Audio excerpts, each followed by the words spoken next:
Hi, welcome again. This is Moments with Ukamaka Richard, and I want to start by saying thank you so much for subscribing. Thank you so much for the comments, and thank you so much for the encouragement. I really appreciate.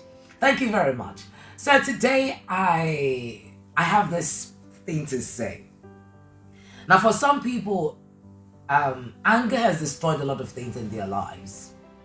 Anger has denied a lot of people certain things, and anger has cost certain people some beautiful relationship.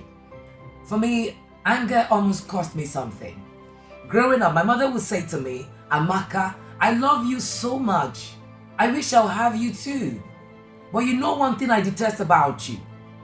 You're always angry, and then you're always moody.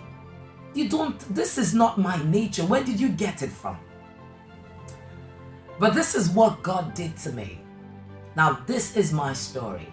Remember, on this channel, I get to share my everyday experiences as a young lady walking with the Lord. Both my past, my present, but my challenges, my struggles, and my victory. And like I will always say, there is no present without the past. So the woman you see me becoming today, I have a story. Like I said in my previous video, I've had a lot of baggage to deal with. God has taken his time to, prune this woman. And he's still pruning me because there's still things that I need to let go. But let's talk about this. How God delivered me from rage. Some people get angry. Yes, I did get angry. Like I said, anger was a place of escape. It just took a little thing to, make me fly off the handle.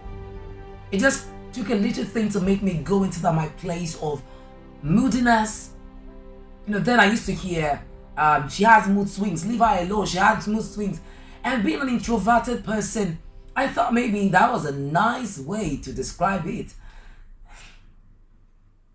But it was really, really terrible with me. And because growing up, I had this thing called, what's it called again? OCD, obsessive, compulsive, whatever the nonsense name was at the time. Because to me right now, it doesn't count because of what God has done in my life. So I want things to be perfect. I want things to be the way I want them to be. And any little thing that disagrees with what I want, you're making me angry. Any little word that doesn't go well with me, you're setting me on fire. Right? It got to the point that I fell into rage. And I'm going to say this. I'm saying this because God has delivered me from it. I'm saying this because my sister has forgiven me. I'm saying this because I am no longer the person I used to be. I have died to those things. I'm now living the life that Christ wants me to live. So I got to the point where I was enraged that I used the hot iron on my younger sister. That is to show you how bad it was. Sometimes I look at myself today and I picture the woman I used to be. Honestly speaking, I can't place these two people on the same radar. I was always angry as a child, coupled with the fact that my family, we were going through a lot of financial issues, so it made matters worse.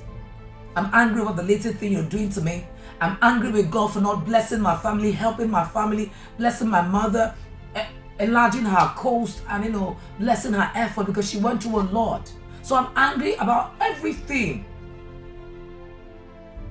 I was young when I started hearing things like mental issues, emotional problems. I tell you the truth and I lie not. When I found the Lord, I knew about the Lord like I shared in my previous video. But that relationship, I love the idea of God, but that relationship wasn't there. Until I found the Lord. And the first thing God started doing in me, he told me that by the Holy Spirit, if I want to be useful to him, then I had to let go of this aspect of my life, which was really dangerous. I had to let go of this anger. I had to let him become my place of escape. It was a struggle. It was a struggle for me because it's been there for 14, 15, 16 years of my life. So the Lord asking me to let it go was a big struggle for me. But because I was getting into a relationship with God, where the Holy Spirit has started doing something in my life, I did not want to risk it. So he will say, give me. You're angry, give it to me. So what the Holy Spirit did to me was, sometimes when people displease me, when people make me upset, and I start to cry, or my face changes and then you could see tears well up in my eyes, it's not because I'm helpless, but because of what the Holy Spirit has done in my life, that I can no longer go back to anger. I can no longer go off the handle. I can no longer become enraged because of what people do to me. Then I go into crying.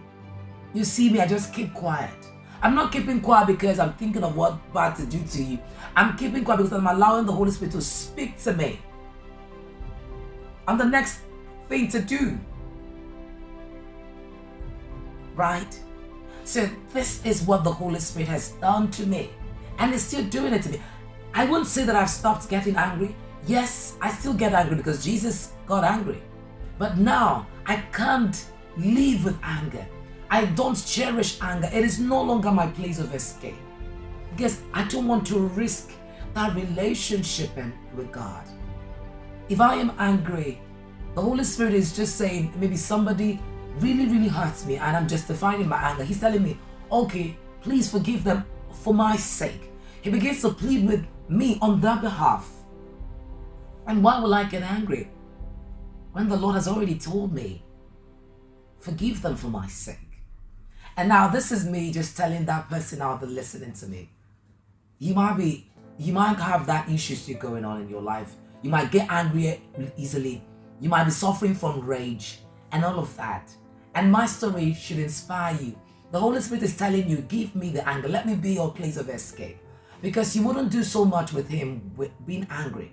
Imagine God cannot stay in an angry heart. He can't do anything there. He can't function in an angry heart. So he's telling you, give up the anger. Become the fool. Cry. Just to ensure that that relationship is maintained. Because you know one thing, there is nothing more beautiful than having a relationship with God and having the Holy Spirit as your place of escape. You will be hurt by people, but the Holy Spirit will become the mediator in that matter. Right? So this is my story, and this is what God did to me, and it's still helping me. Every day I'm letting go of the layers. And I want to get to the point where when people do something to me, I'll just look at you and I'd be like the fool. Because I prefer to be the fool than lose my relationship with God. It's not going to be easy, but it's possible because we have the Holy Spirit to help us achieve that. Alright, so thank you so much for listening to my story. I want to believe it has inspired you. Thank you. Don't forget to subscribe if you're new here. Don't forget to leave a comment behind. Let me know how the story relates with you, how it has blessed you. And don't forget to like and share with somebody you love. This is Moments with Ukamaka Richard. Thank you for listening today. I will see you on the next video. God bless you. Bye for now.